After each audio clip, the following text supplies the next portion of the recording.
Hi everyone, it's Kimber with Water Bear Photography. I am an underwater photographer and I love helping other photographers learn how to shoot underwater.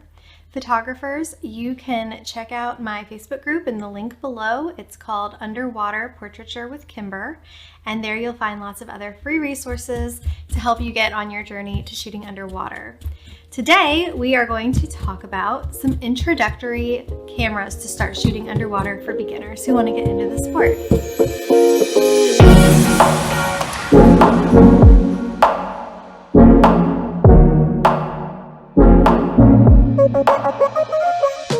It can be really overwhelming when you're trying to figure out what kind of equipment that you need to get into underwater photography.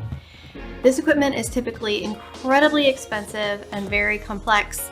And I know a lot of people are really scared to buy a lot of equipment and invest in it if they don't even know what really they're getting into, what the capabilities are that they need, and really what they expect their gear to do for them. So if you're a hobbyist who's looking to just learn more, to try to see if this is for you, I have a couple great options that can help you get started within the next week. That for me, that was a big time constraint, and then so was money. Especially since you don't know, is this something that you're going to keep doing? Is this a one-off thing? Is this just a hobby? What are your goals? So the first thing is you do want to know, what are you getting into this for? Now granted, I'm just going to put a little caveat here. The things that I'm going to suggest today are not ideal for professionals. If you're a professional photographer, you truly do need a professional grade underwater housing. That's really where you're going to get the quality of work that you can create art pieces for your clients. However, if you're just looking to get started, see if you like it, have a backup, get some B-roll footage, these other options can be some great things to have as well. So, first I'm going to talk about is the point and shoots. So there's actually a couple lines of point and shoot cameras. These are smaller, lighter cameras. They are not DSLRs or mirrorless. They're just, I don't know, the little point and shoot. They kind of fit in your pocket, lightweight. But there's a couple brands of them that actually can shoot underwater. So these have several different locks on them to keep the water out. Just need to make sure you check it before you take it in.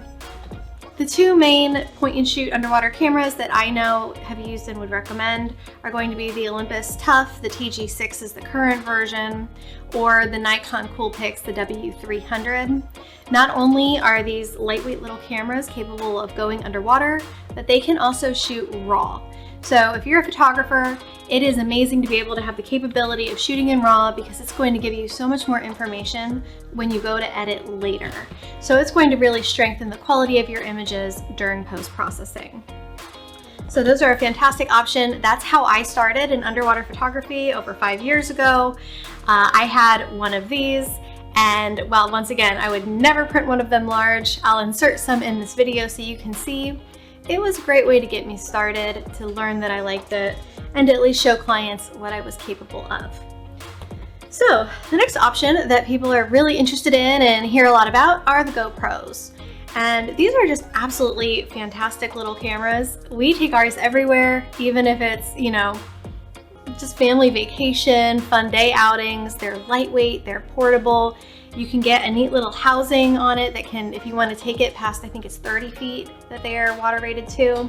Ask my husband about that one. He made that mistake and took it on an 80-foot scuba dive. So get the housings, extra layer of protection. These shoot in a GoPro RAW. So I'm not exactly sure what the difference is between a GoPro RAW and a regular RAW image, but I haven't had too many issues with editing them.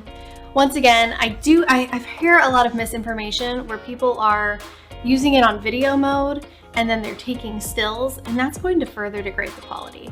So if you're interested in doing underwater photo, just put it on the photography mode and use it that way. Don't be trying to take stills from the video, or else you're going to get even more degraded images and then wonder why they don't look good. Once again, I would never use this for client work, but for my own family, it's super fun. I'll actually post a sweet little image that my husband took of me and my son just playing in our pool. I edited it, and once again, while it's not something I would print big, it's a cute little computer screensaver background. So there's another option out there as well. I think it's called a Dica Pack Bag, DICAPAC. I'll post the links to that below. I have never used those, and they have relatively mixed ratings from what I hear. if you're willing to risk your camera, if you have 3 maybe and you've got a backup, you can buy these bags off Amazon that are kind of like industrial bags. And you can put your DSLR in it and you can do it that way. I personally never felt like it was worth the risk, so I would rather use the GoPro or the Olympus Tough. But it's up to you and your risk tolerance. I have also seen people using fish tanks. Once again, know that if you are going to put your DSLR in anything that could leak, you have to be willing to say goodbye to it and not have your livelihood depend on it. So if this is something that you are going to do professionally and you really are invested in learning this, you can come to one of our workshops and we will actually have 2 camera housings for our students to use. We have both an Ikelite housing and a Nauticam housing because once again, there's just so few retailers for this stuff that it's almost impossible to find it, go test it and see what you like. So I love that my students are able to try some out. My Ikelite housing is a great intro to intermediary housing. It's what I started with. It's still a workhorse to this day. I still bring it to all my shoots, but it's unfortunately being serviced right now. So today I have my Nauticam housing. This is a really great quality housing. These are very professional. It's aluminum. It has a sophisticated vacuum pump sensor in it. So this is going to be a much higher cost investment versus some of these other options. But if you are if you're a professional photographer and you know that you want to, add this to your business, this is the way to go. Really, there's just no shortcuts when it comes to quality. But for those of you who are hobbyists and just looking to get into the sport, I hope I gave you some great options. And if you want to come to one of our workshops and try out our own housings, we have some spots in our upcoming June workshop, and there will be that link in the bio as well. Thanks so much. I'm Kimber with Water Bear, and I keep getting yelled at for saying this, but here we go. I always forget. If you like our videos and you get some value out of them, please do us the favor of subscribing below. Thank you.